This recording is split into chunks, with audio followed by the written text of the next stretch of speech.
Welcome to Standing Guard, what we have learned from the enhanced forward presence on NATO's frontier. This is a result of, this webinar presents the results of a research project that was recently published by the NATO Defense College through their research division, where it is available open access, so you can download it. You'll find it there as a volume entitled Lessons Learned from the Enhanced Forward Presence 2017 to 2020. Its fourth year now. We figured it's a good opportunity to take stock of the initial intent of the enhanced forward presence, what has been accomplished, and the way forward. The enhanced forward presence, of course, consists of 4 host nations: Estonia, Latvia, Lithuania, and Poland, and 4 framework nations that provide headquarters capacity and some of the combat capacity: the United Kingdom, Canada, Germany, and the United States. All of them assisted by a host of other NATO member countries, because this is ultimately the objective of the enhanced forward presence as a deployment model. Rather than inside the NATO command and control structure, it is outside of that structure, and it brings NATO member countries together to assist other NATO member countries, in this case, in the face of Russian revisionism, to ensure the territorial integrity of NATO member countries, and of the area of responsibility of NATO more broadly. The project was made possible by a targeted engagement grant through the Mobilizing Insights in Defense and Security program by the Department of National Defense in Canada. My name is Christian Leuprecht. I'm a professor at the Royal Military College of Canada and Queen's University. I'm also a senior fellow with the Macdonald-Laurier Institute, which is organizing today's webinar. The Macdonald-Laurier Institute is now in its 11th year of existence, and in that time it has become the leading independent federal public policy think tank in Canada's capital, Ottawa. In recent years, it's also become the best forum for new ideas on global affairs policy, with its Centre for Advancing Canada's Interests Abroad.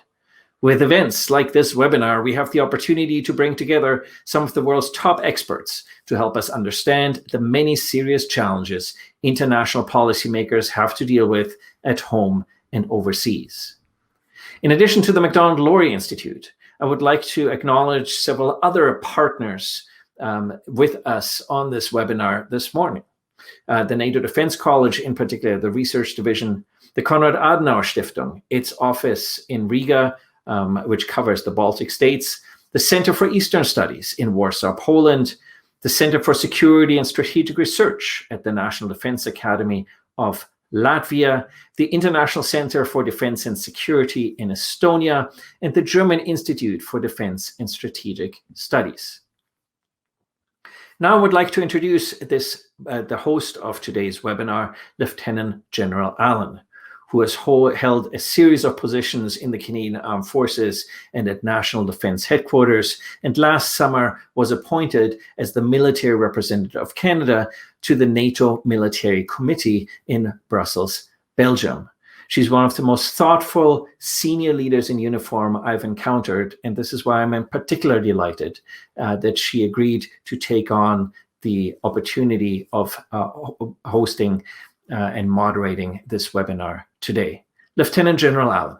I'm Lieutenant General Frances Allen. I'm the Canadian Senior Military Representative at NATO, and it's my great pleasure today to be hosting and moderating this event with our panelists, who are the authors of the various chapters of the research paper that Christian had identified. It is a paper that is structured along the concepts of host nations and framework nations. And so the way that we're going to have our conversation today is also structured along that same sort of an approach. We're going to have a first panel that talks with the authors who considered the experiences of the host nations.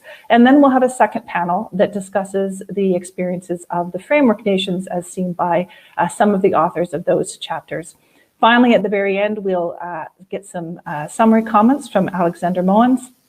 And then we'll be, of course, having some questions and answers with our experts as part of this conversation. So we'll start off with this particular structure. And so I'm going to start to introduce the first panel. We're very fortunate today to have 4 members representing the 4 host nations of Latvia, Estonia, Lithuania, and Poland. And then let each one give some quick summaries about the way that they have structured their input for the research paper, their key findings, and then we'll move into a collaborative Q&A session with all 4 of the panelists with us. So first, I'm going to be introducing you to Toms Rostoks. Toms is a senior researcher at the Center for Security and Strategic Studies at the Latvian National Defense Academy. He also holds the position of Associate Professor in International Relations at the Department of Political Science at the University of Latvia. He's written numerous articles and book chapters on deterrence and state intentions, Latvia's foreign and security policy, Latvian-Russian relations, human security, a host of security topics. You're actually such a pro, Tom. Very glad to have you with us here as the first panelist. Can you provide us that sort of opening summary thoughts about the chapter that you wrote? Yeah, I was very glad to be part of this project indeed, because I had a strong research interest in the concept of deterrence and how it works in practice. So this was really a wonderful opportunity to look into how deterrence works in Latvia, how one particular aspect of deterrence works. And although the study itself has numerous findings, I will focus on 3. So the first outcome, I conducted interviews. I also did literature studies, and the first outcome is that Latvia obviously is very happy to host NATO EFP battle group. It's the biggest battle group in terms of the number of nations which are part of the battle group. It's also the biggest battle group in terms of the total number of military personnel stationed in Ādaži, nearby Riga, and it gives Latvia a clear sign that its security concerns have been taken into consideration, and that the alliance has taken serious steps to address them. Also, as I mentioned, Latvia is hosting the biggest number of NATO member states as part of one single battle group. So kind of getting representatives from 10 NATO member states to work together has been quite a challenge. But although at the start of this process back in 2016, 2017, it might have been seen as a liability, but it has increasingly been regarded as a strength. And the battle group is certified to be battle ready twice a year, and this integration at the level of battalion has been regarded as very successful. And the third finding from my chapter is that taking into consideration that Latvia's military is relatively small, then 1,500 military personnel that form the battle group is actually quite a substantial force. So not only we've had integration within the battle group between 10 representatives of 10 NATO militaries, but also the battle group itself has been integrated into land forces mechanized brigade in Latvia. So the brigade supports the battle group and vice versa. So those are the 3 biggest takeaways, and also just to finish my introductory comments, Latvia has been very pleased to have Canada as the framework nation, because Canadian mission has been well staffed and well resourced. And that is exactly what we were looking for. Great, thank you, Tom. That's a super great introduction. And next, if I could, I'd like to ask Martin Hurt, who wrote the chapter about Estonia. Martin is a researcher at the International Center for Defense and Security in Tallinn, Estonia. And Martin, as today is Estonia's Independence Day, I would like to congratulate you and wish you a happy Independence Day for Estonia today. And thank you very much for spending part of that day with us as well. Martin's areas of research include development in NATO and the EU, and particularly national security and defense-related topics that are of the Nordic-Baltic regions. Among his many accomplishments, he's worked as the defense counselor to the permanent representative of the Republic of Estonia at NATO. So in another life, Martin, we might have run into each other in the hallways at NATO. Prior to that, he was with ICDS as a research fellow and the deputy director between 2010 and 2016, and as well has worked at the Estonian Ministry of Defense in various positions. So Martin, welcome, and please share with us your thoughts and experiences as you were investigating this. Thank you, General. First, I would like to thank the organizers for giving me the opportunity to contribute to this project and for organizing today's event. I wrote the contribution together with my very good colleague, Mr. Kalev Stoicescu, about the enhanced forward presence seen from the perspective of Estonia as a host nation. We concluded that the main benefit of the enhanced forward presence obviously involves the increased deterrence that improves our regional security and reduces the risk of armed conflict. And that's the most important thing. It signals to Russia that an attack against any of these four nations would immediately trigger a military reaction of the rest of the alliance. And this is the central piece of why EFP was established.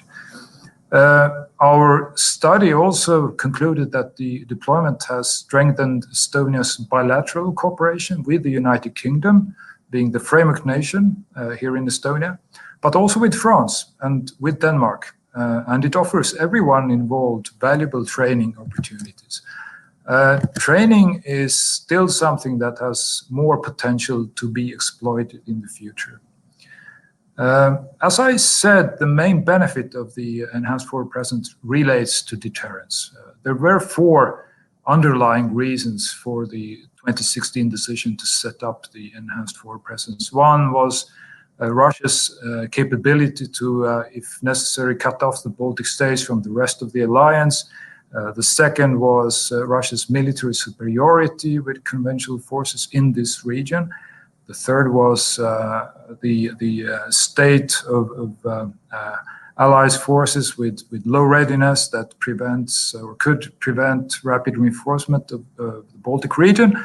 And fourth, last but not least, the Russia's long-range capabilities that they have developed while the alliance was busy in Afghanistan and out of area operations. All these underlying reasons for why the EFP was set up in 2016, they still exist. From that point of view, nothing has changed. And it's important, we believe, that NATO's strengthened deterrence posture agreed at Warsaw. It's important to keep in mind that it does not consist only of the enhanced forward presence, but it also has three other elements: conventional forces for rapid reinforcement, but also the missile defense capabilities and the nuclear capabilities of the alliance. Today, the EFP works reasonably well. What the alliance needs to work with more is capabilities to reinforce the Baltic states and Poland if necessary. And this is still a deficiency. NATO's deterrence posture agreed at Warsaw cannot be considered completed until allies have modernized their conventional forces and capabilities and increased readiness. So until then, rapid reinforcement remains the weak link affecting the success of the enhanced forward presence. With this, I would pass the floor back to General Allen. Thank you. Thanks, Martin. I appreciate that. Some very insightful comments into the broader issues that NATO is challenged with today. I'll bring in our third panelist now. It's my pleasure to bring in Margarita Seychelles-Guita, who is an associate professor and director of the Institute of International Relations and the Political Science at Vilnius University in Lithuania. Her main research interests include security and defense studies, strategic cultures, small state studies, European Union security and defense policy, European Union Eastern Partnership policy, and regional security cooperation. She's also worked at the Baltic Defense College in Tartu, at the Lithuanian Military Academy, and has had several civil servant positions at government institutions in the Republic of Lithuania. So thank you. Welcome to join us here today. Margarita, please share with us your thoughts about the research that you provided. Thank you, General. I'd like to thank the organizers, first of all, for this wonderful opportunity to contribute to the book and also to speak, to present my findings. I believe that my findings would not be so different from my colleagues' findings, because the essence of the enhanced forward presence is pretty much the similar. But it was interesting enough during our discussions and then during the research to see that the combination of host nation as a nation and framework nation and contributing nations, their cooperation brings something new to the concept of enhanced forward presence, both in terms of the concept, but also in terms of the procedures, implementation, and cooperation. So for me, from my side, that was very interesting discovery. And now I'd like to share a couple of ideas, couple of findings from my research from the Lithuania as a host nation perspective. So first of all, we were very happy to receive enhanced forward present battle group in Lithuania, and our former president, Dalia Grybauskaitė, said that this was the first such serious and long-term military commitment from NATO to Lithuania since we have joined NATO. So we also consider this step as certain NATO's commitment for Lithuania, and we are very happy to receive this NATO's commitment. But apart from this political messaging, also enhanced forward presence has the military purpose to ensure deterrence, to deter Russia, to limit, to mitigate the existing military imbalance, and also to reassure Lithuanian society that we would not be attacked from the Russian side. And since 2017, nothing bad had happened. And we can say that, you know, the main function to ensure deterrence for this region, to ensure deterrence for Lithuania, is being implemented. It works. Our National Security Department publishes annual threat assessment, and it recognized that the possibility that Russia would invade Baltic states, would invade Lithuania, has been diminished a lot. And this scenario, the worst scenario of fait accompli, if the NATO is cut off from the region, is being very, very little likely. So on one hand, the deterrence works, and on the other hand, we can see that our society supports both NATO very much. The numbers have been increasing throughout 5 years, and also the NATO's presence, and they believe that NATO could deter Russia from doing some harm in Lithuania, from attacking Lithuania. So 83% support NATO's presence, and 74% of the Lithuanian citizens believe that enhanced forward presence helps to deter Russia. So we manage also to ensure the reassurance moment. But also, apart from these main functions, there are other functions which EFP battle group in Lithuania is implementing, is ensuring very well. First of all, investment into the infrastructure, which comes both from the host nation, but also comes from the contributing nations, exercises, increasing interoperability, also increasing knowledge of the terrain, of Lithuanian geography, or of the conditions. That is also very important. But another very important aspect is political ties. And having Germany as a framework nation in Lithuania is important on one hand for the purposes of the enhanced forward present battle group for its functions, but on the other hand, we have been seeing that the relations, both on the political level and economic level, with Germany have been growing during the last years, and we are very happy about that. So there are a lot of things which enhanced forward presence brings for Lithuania, and we are happy to have it. But also we have certain challenges and things in terms of where we can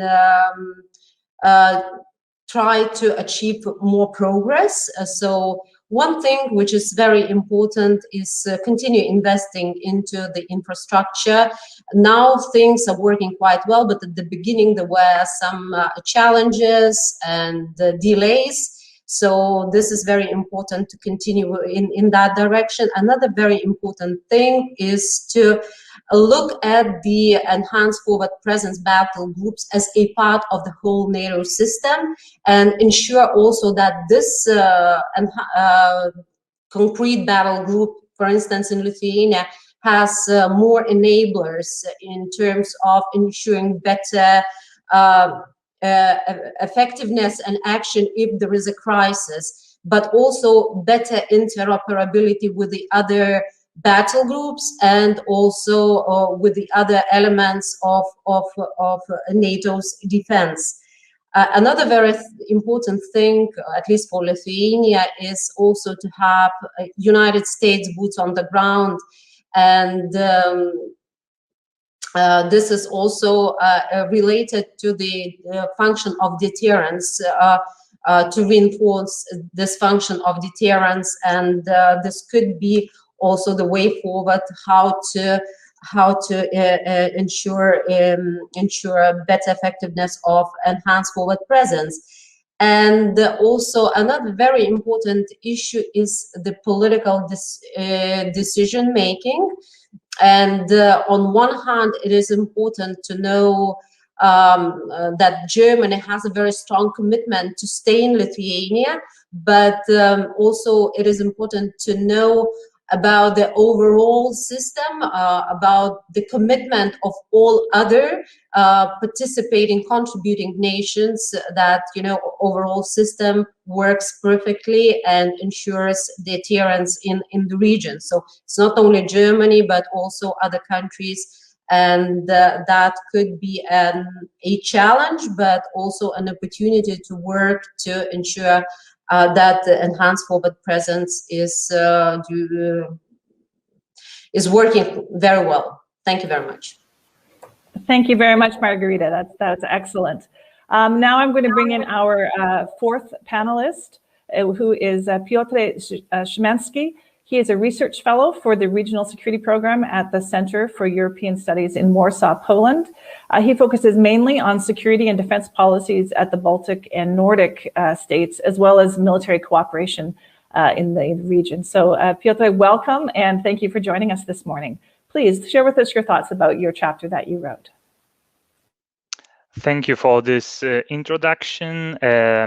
Just to correct you a little bit, it is Center for Eastern Studies, where I deal with this regional security. And after this short introduction, please let me introduce some of the results of my research, our research. So once again, many thanks for the invitation for the project and the chance to present my findings at this webinar. And I would like to start with a brief introduction of the battle group in Poland. It is composed of US as a framework nation, United Kingdom, and there are small contributions from Romania and Croatia as well. It was deployed to Orzysz, to northeastern Poland in 2017, and is composed of around 1,000 troops. So from its location, we can assume that its main task is to guard the so-called Suwałki Gap, so this passage between Poland and the Western Allies and the Baltic states.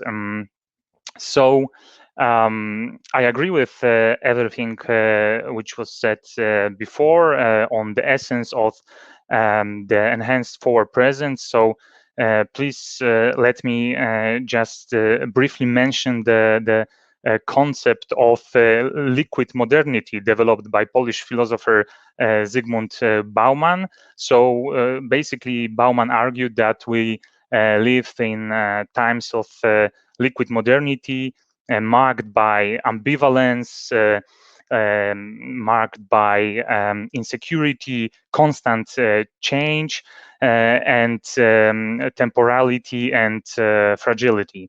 So if we take this concept and apply it to security and defense and the northern flank, we would find out that actually battle groups and enhanced forward presence is something really stable and embedded on this European and transatlantic chessboard, given, just to mention, pandemic, tensions in transatlantic relations, Russia's and China's actions, disinformation, and cyber attacks, the constant changes of rotations in EFP, the pre-planned deployments of troops, exercises, and excellent cooperation with host nations and between the battle groups themselves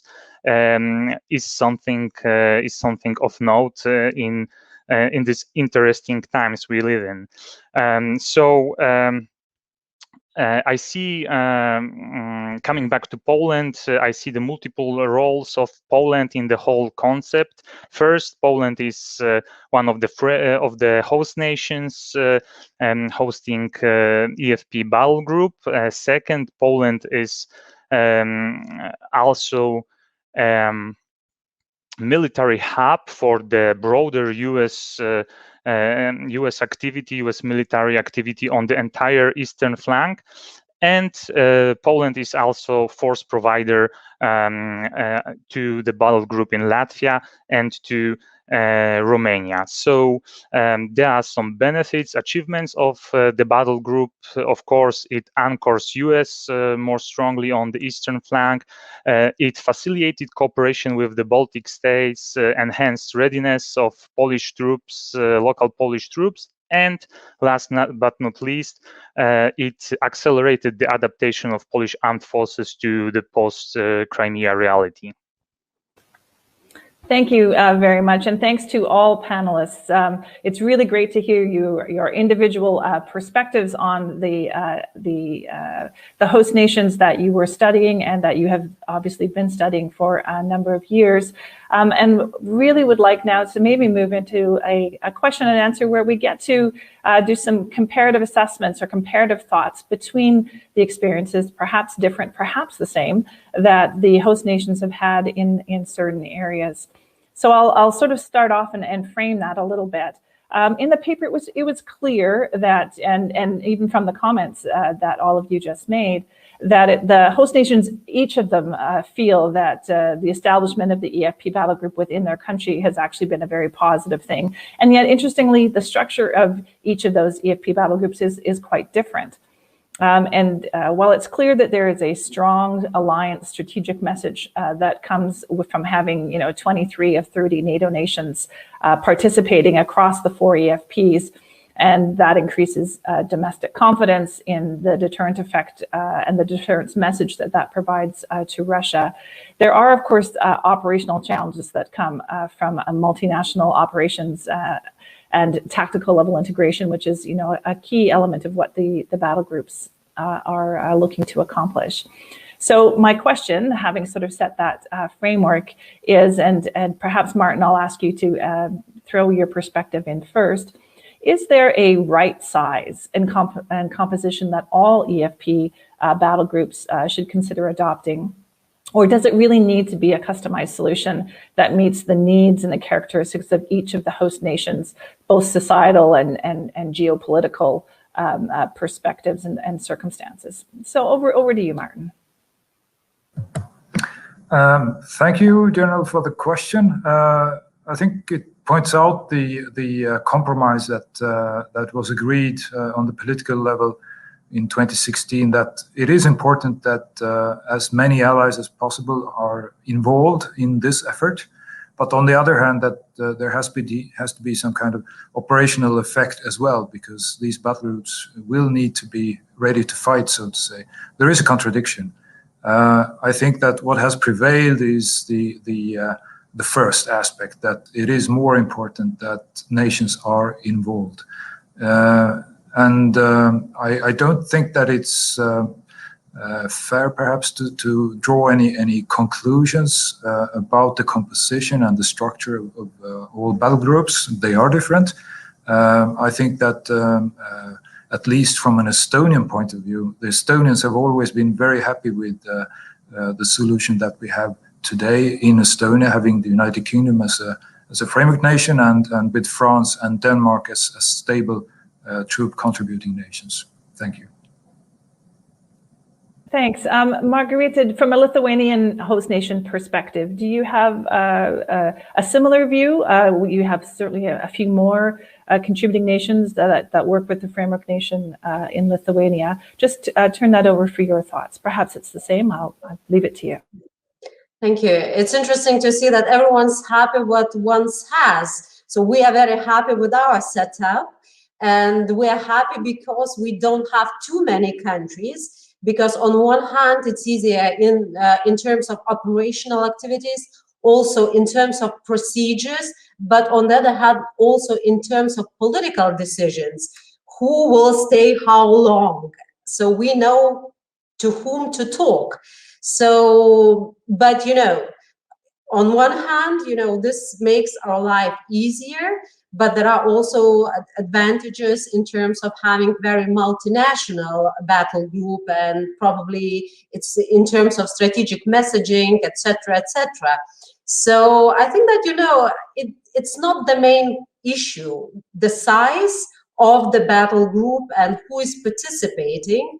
But the point is that you have to look at the battle group as one piece of the whole set. And this set, together with other battle groups and in general NATO defense, has to function very well. There should be interrelations. And that's very important, I think. I would agree, and maybe I'll ask Tom's sort of as the study of another host nation that has had a lot of multinational approach for your perspective. Perhaps it's also quite similar to Margarita.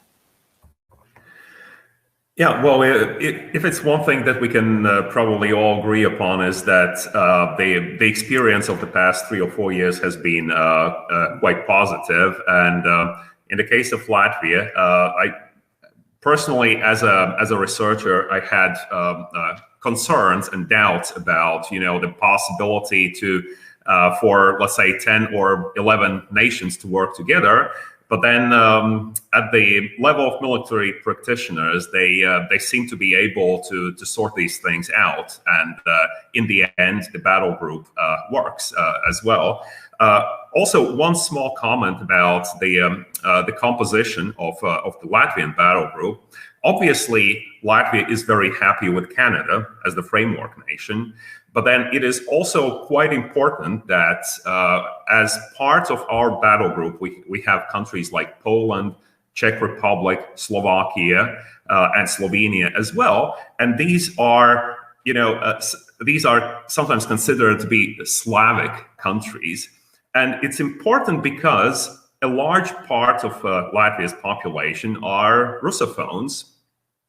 And so they can see that this is not just some Western project, it's not just some Western presence in Latvia, but it's actually truly a multinational effort of which Czech Republic, Slovakia, Slovenia, Poland, and other nations are also part of.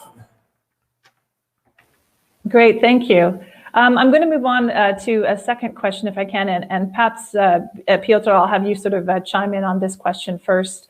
Host nations have had to make, in some cases, some significant infrastructure investments as a result of hosting the EFP battle groups within their nations. In your research and your colleagues' research, how did the nations represent this security investment in terms of the financial commitments that they made, and how is that investment seen by the population, by the government, in the context both of their individual national defense plans, but also their commitment to NATO? Yes, thank you for this question. And infrastructure issues military infrastructure issues are really important for Poland, not only because of enhanced forward presence, but also because of the broader US military presence and allied military presence in Poland. So Poland is investing and will have to invest a lot in the development of military infrastructure as a hub for allied activity, and as this gateway to the Baltic states for allied reinforcements, and it is very important to remember that this infrastructure will be not only used by allied troops, but also it will be beneficial for Polish armed forces, and this is the way in which Poland looks at it. Thanks. Tom's, from a Latvian perspective, is that sort of a similar view on the infrastructure investment? Yeah, well, Latvia was underspending on its military until 2015, approximately. And a sizable part of our defense budget is devoted to provide host nation support. So, for instance, the Canadian troops until last year they lived in tents. All right. So we did have to invest into infrastructure to make sure that we can receive those troops properly. It might be regarded as an effort which saps away some of the funding which would be otherwise available to develop military capabilities, but it was also regarded as a necessity, because otherwise we simply wouldn't be able to provide sufficient host nation support. Did any of the other panelists want to jump in on that question, or I'm certainly happy to move on to sort of another question? Oh, I see Martin's got his hand up. Go ahead, Martin. Yes, thank you. Very briefly, in Estonia, the Estonian government was very quick in taking a deliberate decision to fund host nation support separately on top of the traditional defense budget, so to say. So in Estonia, we spend 2% of GDP on defense to meet our commitments to NATO and to do our other national defense development. And we also receive, or the Ministry of Defense receive, extra funding for host nation support, and that is then directed both towards the EFP but also to the enhanced Baltic air policing. Thank you. Well, that's great. Thank you. It's again another a demonstration of commitment from the government. So maybe another question, panelists, that I'll put on the floor, and maybe Margarita, I'll ask you if you may want to weigh in on your answer first. The comparative size of the national armed forces of Poland and Estonia and Lithuania and Latvia are different, and their sizes and the composition of their hosted EFP battle groups also vary. Do you think that this has led in any way to differences in the way that host nations have seen or developed relationships with their battle groups, or is it not really been a factor across the board? Probably it's been the fact, but there are also other issues which are very important. What is the chain of command in terms of, crisis, but also peace situation? How who is responsible for what, and how well the battle groups are integrated into the national units? These questions, I think, are very important, and not the size of the host nation or the framework nation. Because in what I'm trying to say, we are very lucky once again to have Germany, and despite that the size of our armed forces is very small, there is a very clear understanding and agreement what is integrated into what. Battle group is a part of our Iron Wolf brigade, and this creates very clear chain of command and this cooperation and integration picture. Whereas in other countries, despite the size of the host nation or a contributing nation, these things are not probably so well coordinated. So I don't think that the size is the most important issue. Anyways, as I said before, you have to see the whole picture, because if there is something happens, if there is a crisis, if there is a conflict, there should be links between all the units in all the countries. So one issue that could be an issue is the issue of infrastructure, which has already been mentioned. The smaller size of your armed forces, the smaller budget you have, the more you have to invest into infrastructure to host. And if you have additional exercises, for instance, like we had the US troops coming, there are limits of our infrastructure, and we have to invest more. So this could be the challenge. Well, that's great. Thank you. Panelists, this has been an interesting discussion, and time is just flying by. So what I want to do is to have sort of one last sort of closing and forward-looking opportunity for you to provide some thoughts on sort of what is next.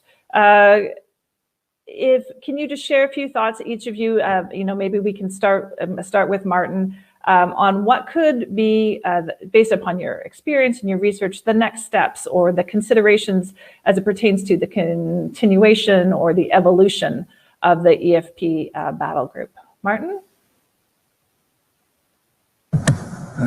Thank you. I would first focus on some of the small fragments of the decisions made in 2016 that still need to be implemented.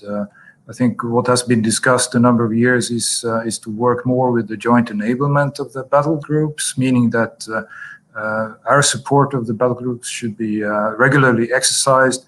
Also, reinforcement of the battle groups should be exercised regularly. Today, we see that in terms of large-scale reinforcement exercises, there is only a very small number of nations that actually do that on a regular basis, and that's an important element of the EFP.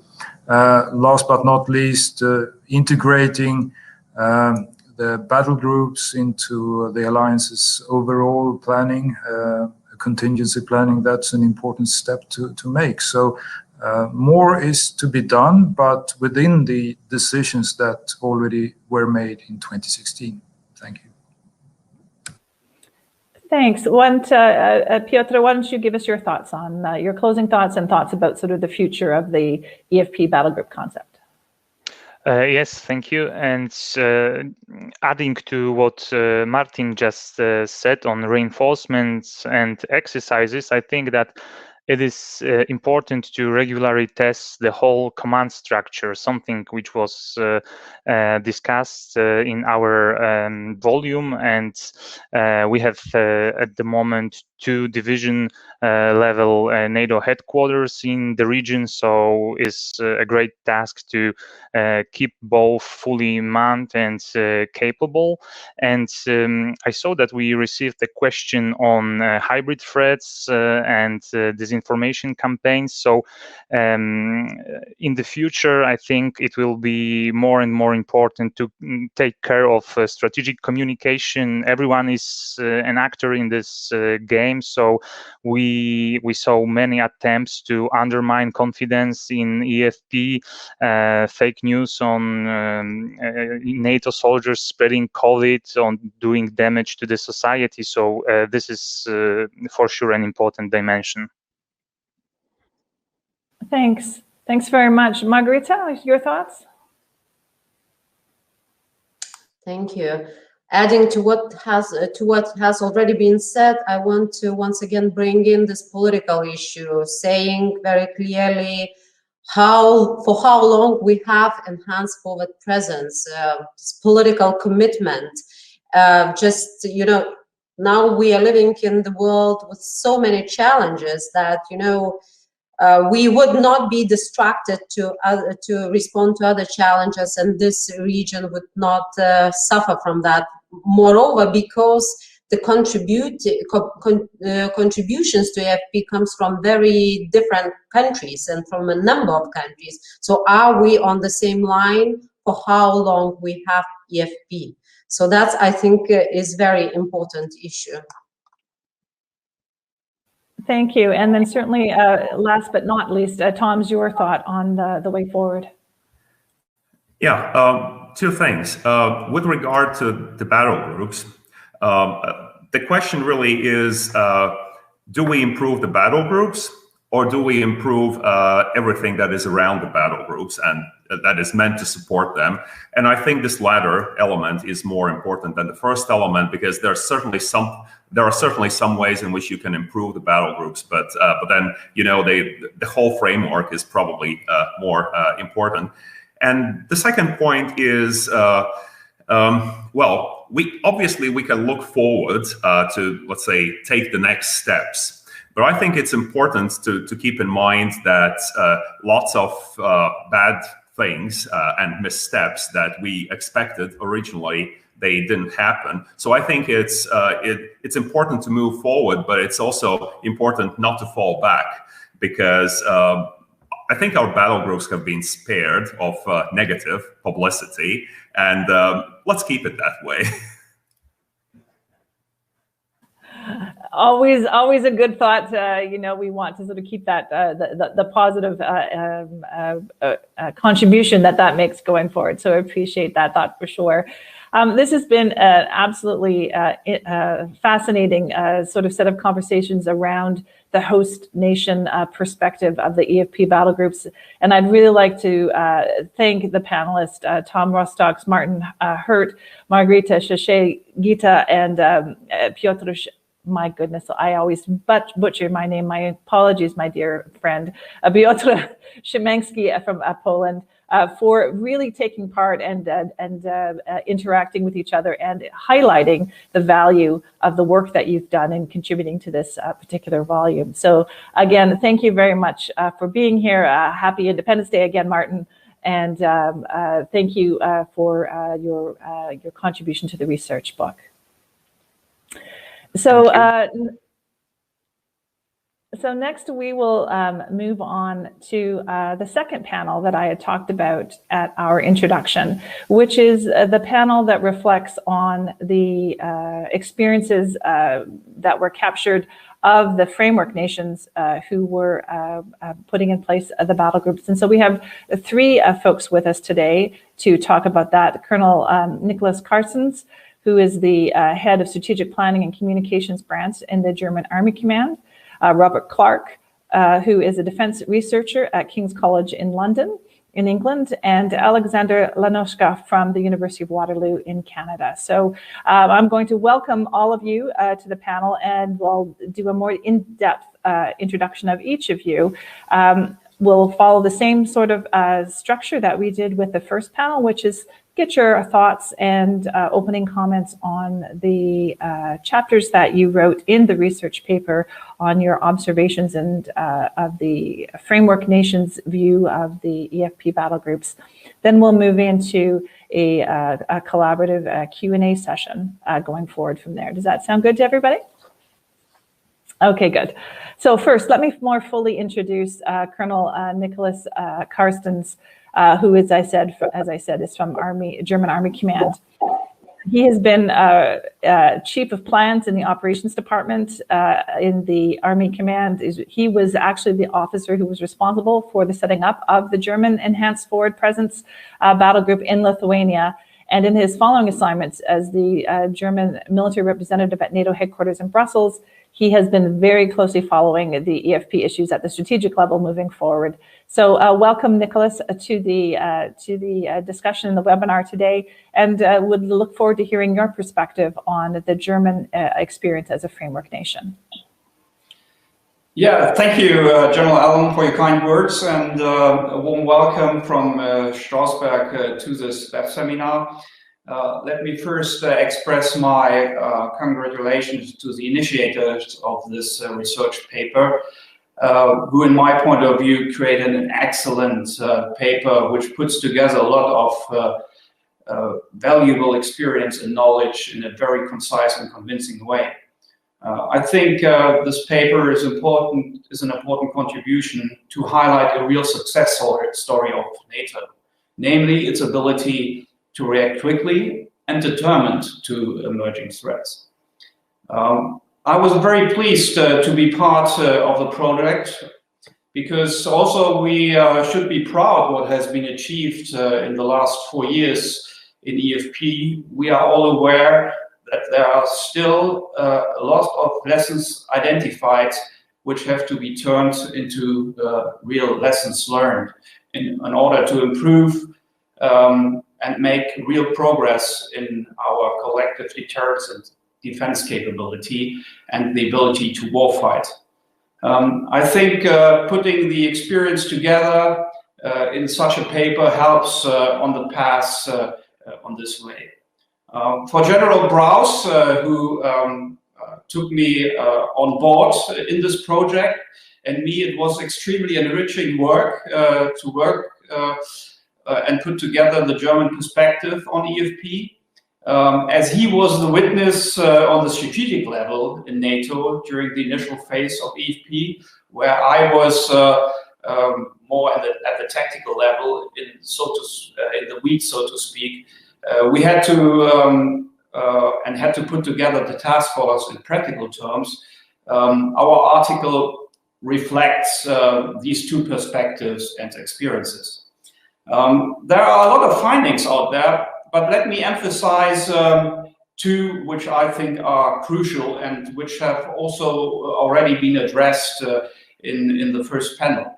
The first thing is there's a fine line to balance between multinationality and operational effectiveness. So the two questions which are out there, how many nations are too much and how many nations is enough? Because for deterrence effects, you need the flags on the ground, but for your ability for warfighting, you must limit the number of nations involved. And I think from the German perspective, we found this balance in the way we set up the EFP battle group. And in doing so, and finding this balance, we saw in the last 4 years that this multinationality and AFP can work as a catalyst to improve our interoperability. And we have made a lot of steps on this way. The second point I want to emphasize is that it is important to see the role of EFP as an important building block for deterrence and defense, but we have to see it in a wider framework.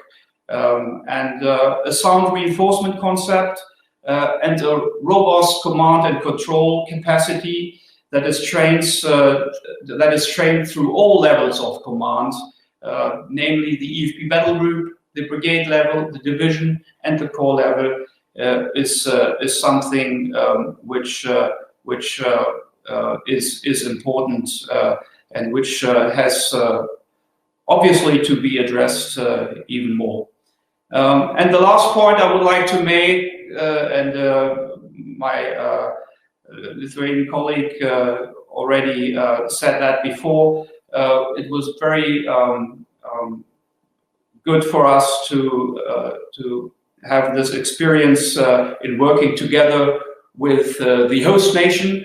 It started with EFP, but we now expanded a lot of fields where cooperation takes place in training, and that was an excellent experience, and shows that we really moved forward in the last 4 years. That are my comments for now. Thank you. Thank you, Nicholas. That's fantastic. The next panelist that I'll introduce is Robert Clark. As I had mentioned, he's a defense researcher at King's College in London, England. He's a British military veteran, and he holds a postgraduate degrees in defense studies and in Arabic. Robert's main research includes emerging technologies with the defense, alliance building, and transatlantic partnerships, authoritarian threats to global order.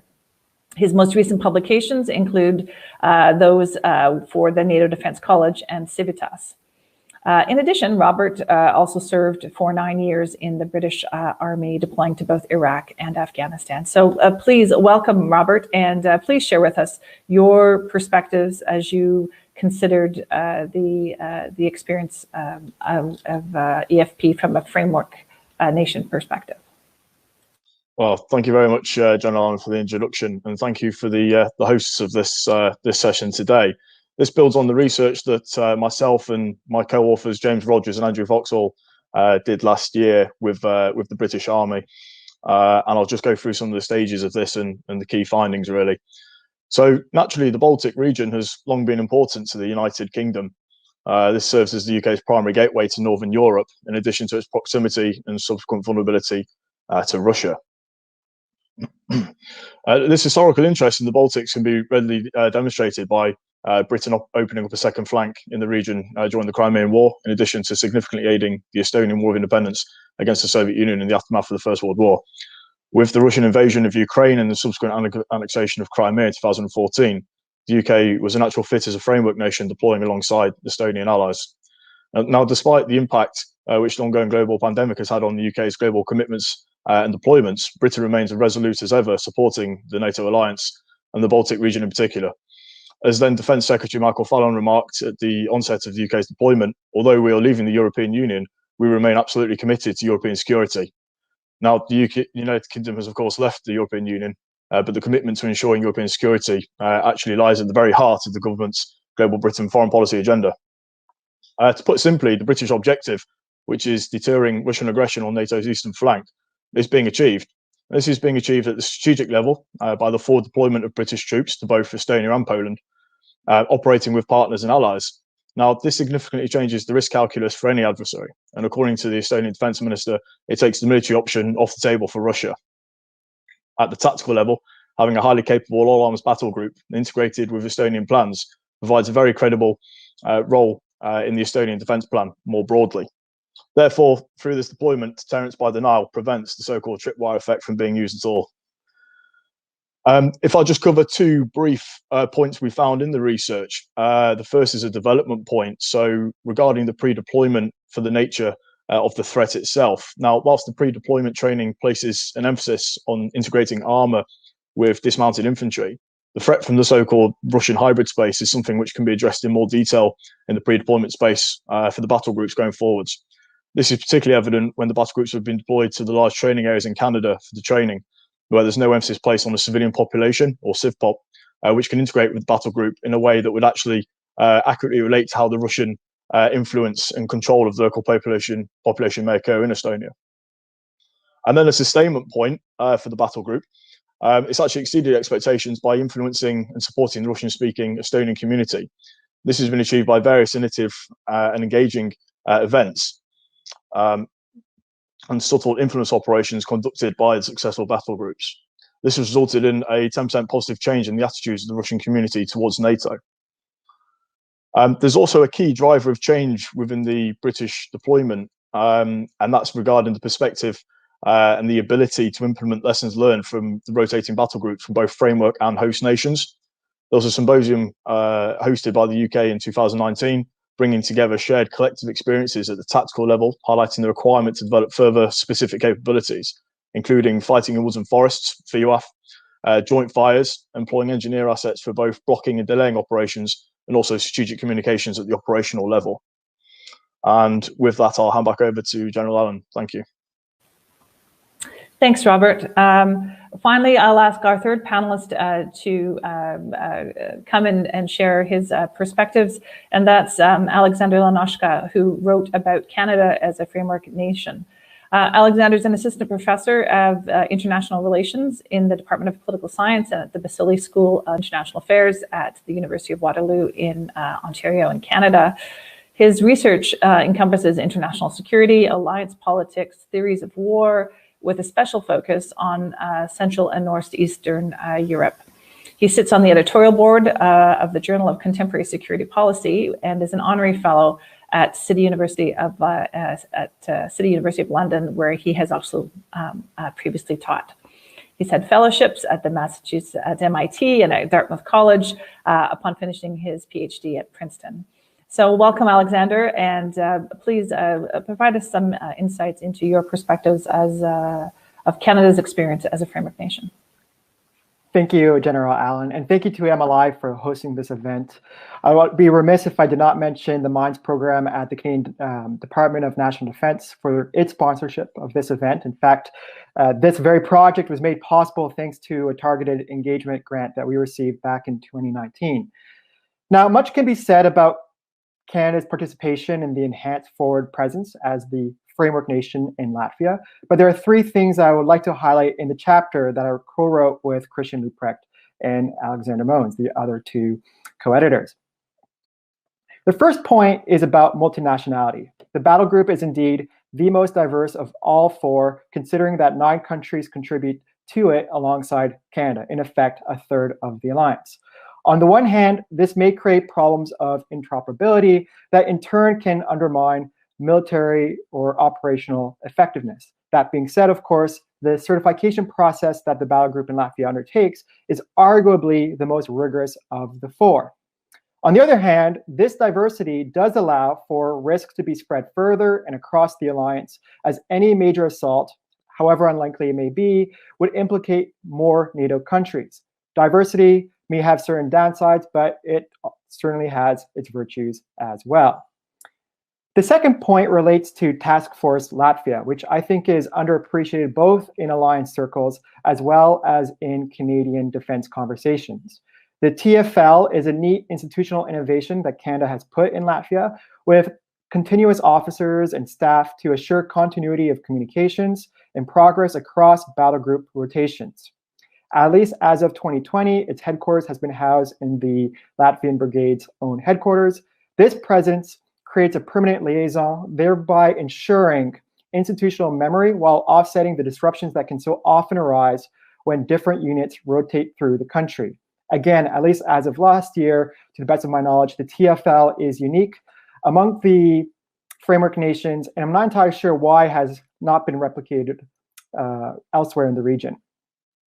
The third and final point is that the Canadian Embassy in Riga, the TFL that I just mentioned, and the battle group itself have undertaken a coordinated whole of government approach.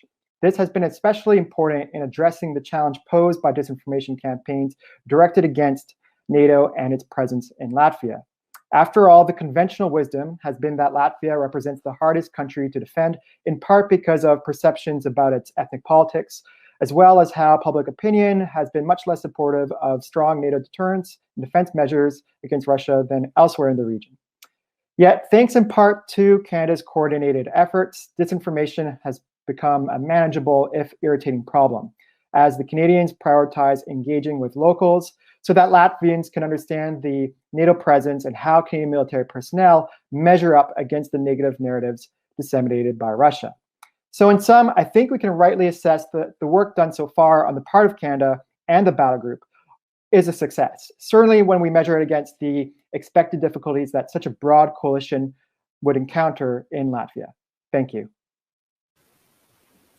Thanks, Alexander. And maybe panelists, as we move into the set of questions, I'll tease out something that was sort of a part of what Alexander's talked about in his opening remarks, and that has to do with sort of a whole of government approach. NATO is a political military organization, and the EFP battle groups are, manned and populated by NATO countries. I guess I would ask, maybe other than Alexander, what is the nature or the integrated nature of both the foreign affairs or a whole of government approach that takes place in country, in the host country, as it pertains to the EFP engagement itself? Does it exist for the UK and for Germany, or is it truly much more focused on being a defense, military, security sort of alliance? Maybe Robert, I'll throw it over to you first. Sure, thank you for the question. The whole of government approach really can be evidenced quite broadly. So with the FCDO, there's a presence within Estonia and partly in Poland with the battle group supporting the Americans. And one of the big things they're trying to achieve there is mitigating against the information space which Russia seeks to dominate, particularly amongst the Russian-speaking community. This is particularly pertinent in Estonia, particularly on the border region, as you can imagine. Obviously, here in the UK, we're waiting out for the integrated review in defence and security and foreign policy, which is due in the coming weeks. Naturally, we'll see a lot more how the UK government intends to flesh this out going forwards with the enhanced forward presence. So we're all quite interested to see that. But yes, the whole of government approach is certainly witnessed in Estonia in particular. Thanks, Robert. Nicholas, from the German perspective, how is it approached in the engagement with the country, the host nation? When it comes to the EFP battle group itself, they are quite focused on the daily work, on the training, and so there the whole of government approach is not integral part of the EFP concept. And I think that's the right way, because you should not overtax the involved battalion commander, who, if you have commanded an infantry unit at that size, you know that you have a lot to do in order to do so. That has to happen on other levels, and where we see that this really matured, I can say, is in these hybrid events we had when things happened in Lithuania, where quick reaction of Russian activities was taking place, and that was very good coordinated between Lithuania and Germany, and obviously the embassy involved in there as well. So that is our view on it. Thanks, Nicholas. I'll move on to another question as for you to consider, and Alexander, perhaps I'll get you to sort of answer first. The conclusions of the research paper highlighted that while the EFP battle groups have a fairly high domestic visibility inside the host nations, that's not necessarily the case for the visibility of the battle group within framework nations across the board, including, I think, for the United States, who are not part of the panel here today. Do you think that, I think, you know, in your papers, you commented that sometimes this can be seen as a risk, other times it's an advantage. I just thought maybe I could ask you to tease out what the nature of that lack of visibility, or not as visible potentially as other military engagement is to the framework nation. So Alexander, I'll start with you. Sure, and to be sure, this is an issue where I do go back and forth. I've written in the pages of International Journal that this is a problem. So I certainly have mixed feelings in this regard. On the one hand, a deterrent is strongest if it is backed up with a very clearly communicated intent to follow through on a particular action, no matter the cost. And that intent is communicated forcefully by political leaders.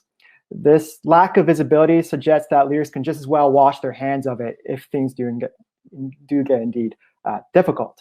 On the other hand, this lack of visibility can provide cover with respect to potential political politicization, such that this does not become a partisan plaything at home.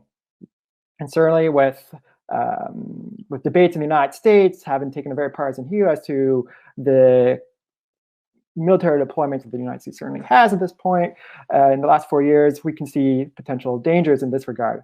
Still, I think in the Canadian context, there is this troubling disregard of defense issues more broadly, and that this can indeed hamper the acquisition of much needed capabilities, especially if the electoral costs for neglecting the military slight. So it's not just the low visibility of the battle group itself in Canada that may be a problem, but I think it's just the low visibility that defense issues just generally have in Canada may be a bigger issue too.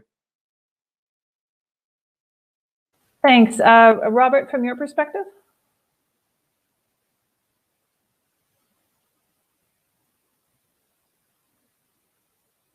You're muted still, Robert.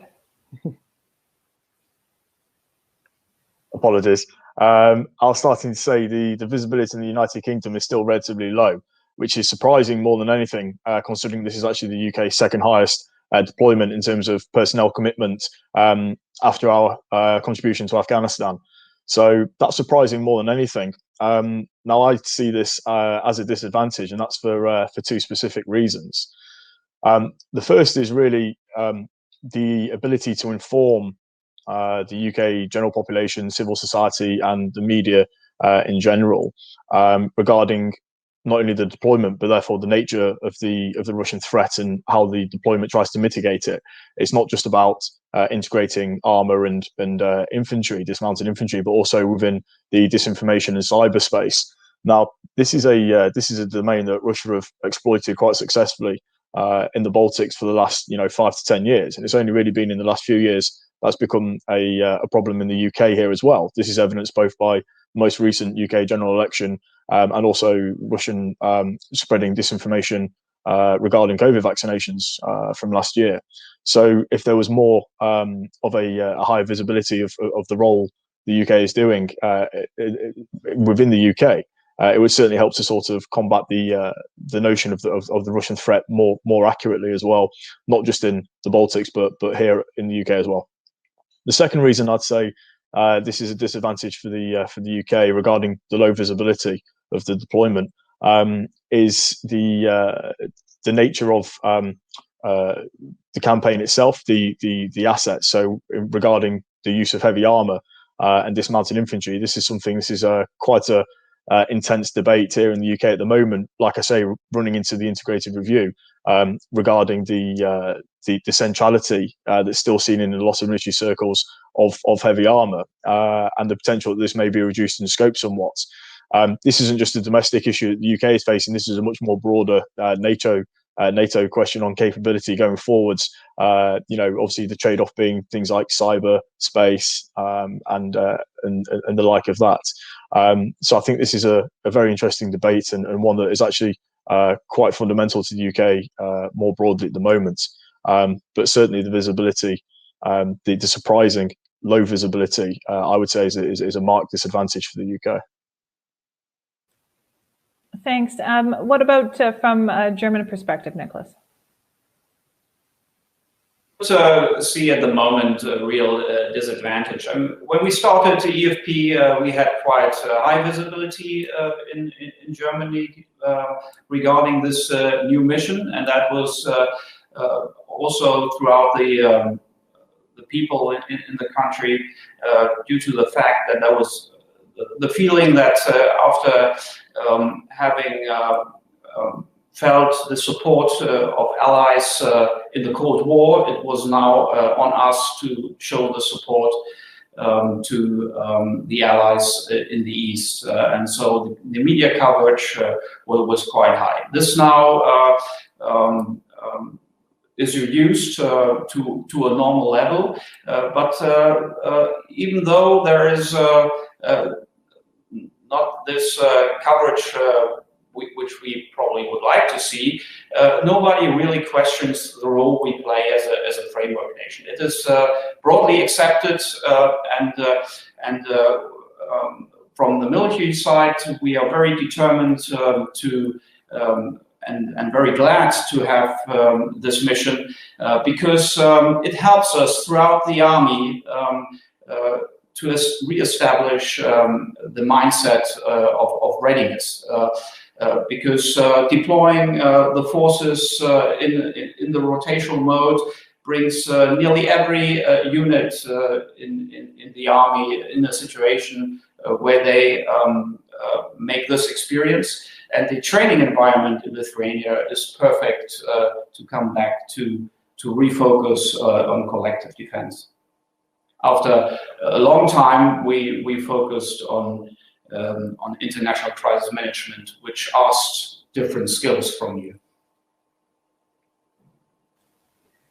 Thanks, Nicholas. And I think I'm going to come back to you as the first answer to the next question, because it builds a little bit upon what you had previously spoken about, and it has to do with the rotational nature of the troops as a result of the 1997 NATO Russian Founding Act and the way in which the troops rotate through. You had identified that from a German perspective, a lot of the German troops, because they're rotating through, are getting this experience, but the actual the gelling and the integration that needs to happen within the EFP when there is such a significant turnaround in rotation time frame can potentially become a deterrent in the EFP battle group capability piece. So if you could, Nicholas, maybe contrast the difference between perhaps the value from a German military perspective of having that EFP experience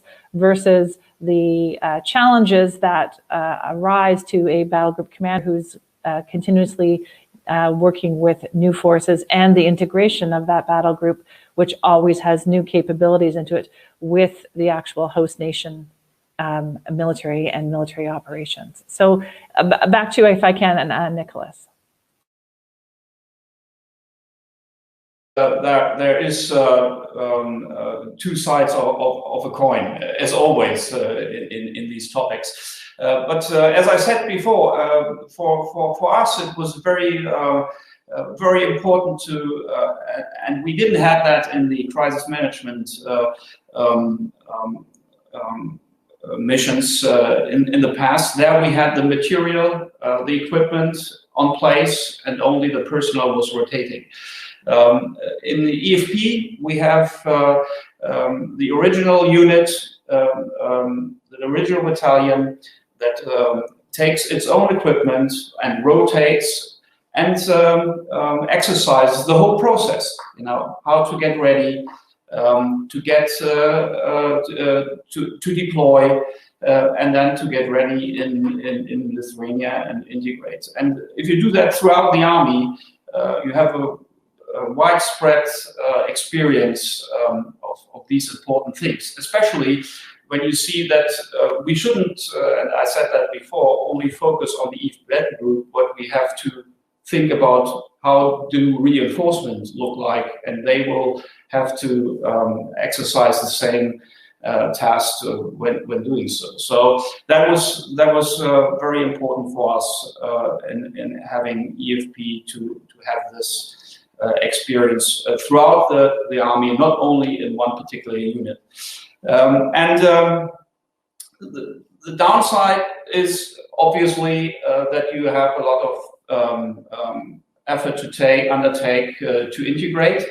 But as I said before, if you find the right balance of multinationality and you have the same nations being part of the battle group, as we have established in the German battle group at the moment, you can begin to address some of the interoperability issues, and that makes integration much easier and faster to happen.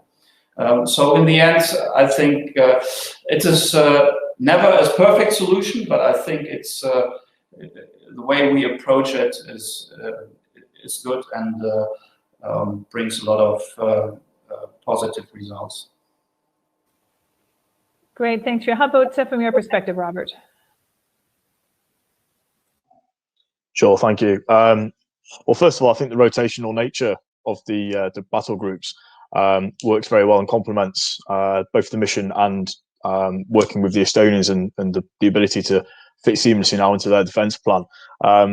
It's obviously it's a heavy armour squadron and an armoured infantry battle group at its core. Now within the UK, the British Army, these are rotated through every few years. So most of the units now who have gone through on this rotational basis are now on like their third rotation, their deployment. And crucially, whilst the battle group commanders may change, the company commanders, the platoon commanders at the tactical level, they will have been there several times now. So that really does help with the forging those sort of key responsibility, those key leadership engagements and those key relationships regarding the Estonians and the British, and that has a massively advantageous effect. Thanks. And Alexander, your thoughts from the Canadian perspective? Well, I'm not sure if this is the Canadian perspective, but to go back to the wording of your question, the reason why, in part, these deployments are rotational to begin with is because of the constraints posed by the NATO-Russia Founding Act. Now, this is an artificial constraint on the deployment model. Certainly, it expressly forbids the permanent stationing of substantial combat forces east of Germany on the territory of states that have joined NATO since 1999. Now, this constraint is all the more artificial because one would think that the annexation of Crimea and the war in Donbass have fundamentally altered the security environment, thereby allowing for the Founding Act to be mute as a result of rebus sic stantibus. But the alliance has made this political decision to abide by the Founding Act all the same, and so we have these rotational deployments. I think there are two issues, though, that come with these sorts of deployments as opposed to a permanent stationing. One is that rotational forces generally just have less reassurance value since they are just easier to withdraw relative to, of course, permanent forces. And the other problem, too, and Canada's not so much in a position to really address this issue because it's one that most effectively impacts the host nations, is that because Canadian forces or other framework nations forces are being rotated through, they're exercising at a fairly high tempo with local forces who are always there. And so they're constantly having to exercise, and that could add to their wear and tear. Even as early as 2017, when my co-author, Michael Hunziker, was in fact tasked with the American chapter, just couldn't make it today.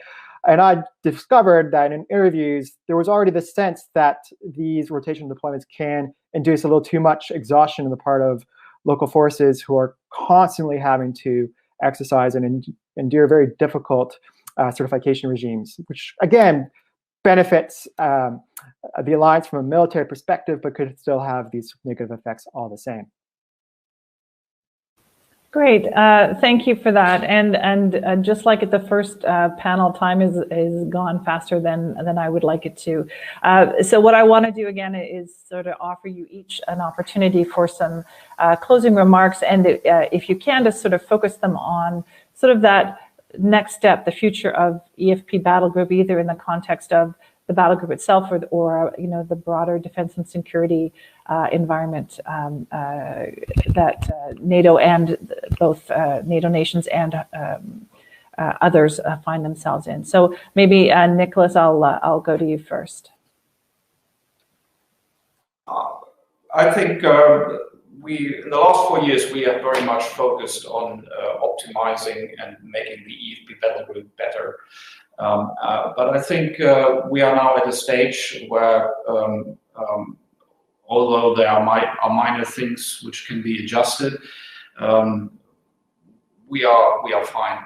But as already stated in my initial remarks, I think we now have to concentrate on the levels above to see that the EFP battle groups within the host nation brigades are combined with a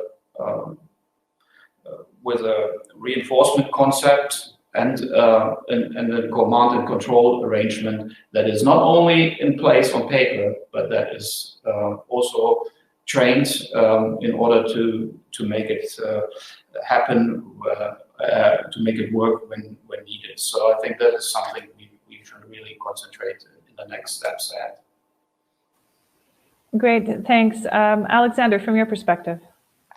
I mean, once again, much more could be said than in the time I have allotted. But again, to repeat what I just said, the problem I think is that these deployments are impermanent. You know, they are rotational, and so by their nature, they can be waited out and does have much more limited reassurance of value than what we might get with permanent forces. Of course, Canada is committed to the enhanced forward presence until 2023, when its mandate finally expires. But there obviously raises the question, what happens thereafter?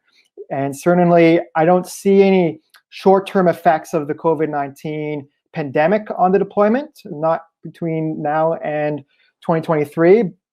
And indeed, the mission has endured beyond, or despite the pandemic rather. But I do worry that a political decision may be made to simply run down the clock and to withdraw from the region, especially because in Canada, we are going to have to face a fairly significant fiscal crunch as a result of the debt accrued to mitigate the pandemic's economic effects. Russia knows this. It can similarly be biding its time before deciding to ratchet up hostilities, if, of course, it determines that doing so would suit its interests, and there are reasonable debates to be had on that effect. But still, this could be an issue moving forward at the highest political levels. Thank you. And Robert. Thank you. Yes, I think the first 2 or 3 years really of the British battle group's priority, if you like, was the actual integration and the operating with the Estonian, Polish, and American allies. I think going forwards, there's going to be an incredible emphasis on the sustainment side. Even though just acknowledging Alexander's recent remark about how the lack of longevity and the non-permanence nature of the deployment, there needs to be that sustainment consideration. In particular, if we look at last year's Defender Europe exercise that was unfortunately cancelled due to the pandemic, this was going to test the reinforcements from Western Europe into what's his Suwalki Gap and into the Baltics. This will need consideration going forwards when it's able to do so, and also just finally the further integration of both the maritime and the air campaigns to better align with the enhanced forward presence. So both the NATO air policing mission, which is based out of Lithuania, and also the UK-led Joint Expeditionary Force, which operates in the Baltic Sea. Now, at present, the battle groups train, integrate, and operate primarily between the individual host and framework nations. The scope of this really should be broadened to include both the maritime and the air domains much more broadly in general. Thank you. Thanks very much to all 3 panelists. I think having this debate and dialogue is actually quite important. And I want to thank you for having written the chapters that you wrote and provided the perspectives that you did, both within the research paper itself, but also today at the webinar that we're having today. So again, thank you very much. It was great to chat with all of you, and I hope we do so again soon. We're now going to move on to some sort of concluding remarks from Alexander Moens, who is going to who has really been supportive of this research project and this supporting webinar. Alexander, as I mentioned previously, is a professor at Simon Fraser University and is the director of the NATO Field School and the Simulation Program, and has researched and written about NATO and international security for 3 decades. There's a strong connection. The strong connection that he has with NATO was further evidenced when he became the Eisenhower Fellow at the NATO Defense College in Rome in 2015. So Alexander, I know you've been listening to our panelists as they have been providing their thoughts and perspectives. So what is your takeaway from what you have heard discussed here today? Well, thank you very much, General Allen, and for the Macdonald-Laurier Institute. I think this has been very successful because what we heard this morning has really been the spirit of the whole project, and reflects the seminar workshop we did in Latvia. This is a happy and an important story, these 4 enhanced forward presence battle groups. What does it all mean, though? I just want to back up a little bit and see if I can put it into a perspective for our Canadian audience and international audience. What we have here in these 4 battle groups, in these 4 NATO missions, is solidarity and credibility. There's a small EU and NATO member states in the Baltics and the bigger one, Poland. These are democratic states with a rather unfriendly great power next door. And what we do in NATO, and what is so important to Canadians to understand, and people all throughout the NATO alliance, is that NATO has a charter. It's found in its preamble, and it emphasizes that its entire mission is about upholding principles of democracy, individual liberty, and the rule of law through the means of security and defense. So what we have seen in these 4 battle groups, and what we need in the future, is a kind of an emphasis, as Alexander Lenochka also said, at home in the NATO members, especially the framework nations at home, that this is in fact multilateralism in action. This is putting your resources where your values are. This is important. And it has been quite successful. That's a happy side of the story. But Russia remains, of course, a very unpredictable great power. And the 4 battle groups have significant challenges, reinforcement. How credible is the deterrence of a non-nuclear framework nation like Canada doing an battle group with 9 other countries? This is for all very important to continue. There is no way, I think, that we should let it all run out by the clock. Not until there is significant change in Russia and in Russia's foreign policy. And I think it's a reminder to Canadians that defense investment is real and helps people. It helps people, as Ambassador Rex, our ambassador in Latvia, always emphasizes, in that we take a whole of government approach. We try to be useful and constructive in all of Latvia's societal aspects. I also want to conclude my little conclusion by thanking some of the key centers and institutes that have made this possible.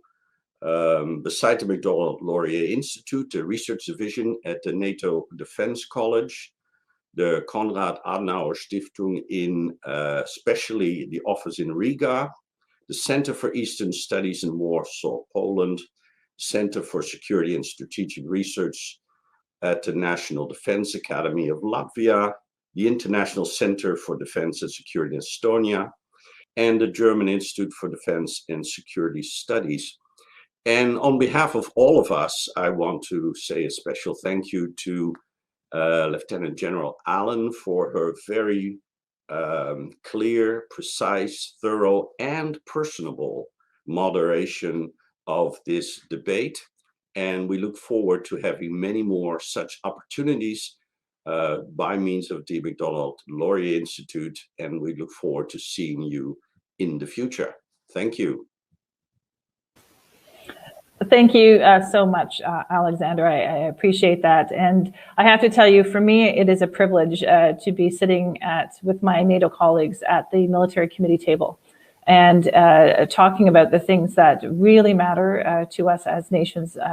And so having public discourse like this, having research done into these types of issues, I think is just incredibly important to, as I said, maintain that public discourse and that engagement on what are some very, very important topics. So again, I'd like to thank all of the panelists for being part of both the research project as well as being here today. To Christian Leuprecht for his setting up an opening remarks on this, all of the panelists, and Alexander.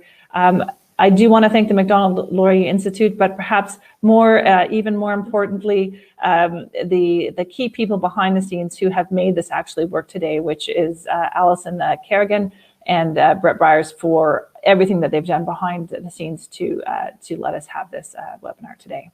Thank you to all of you for being here. Good night, and we'll see you next time.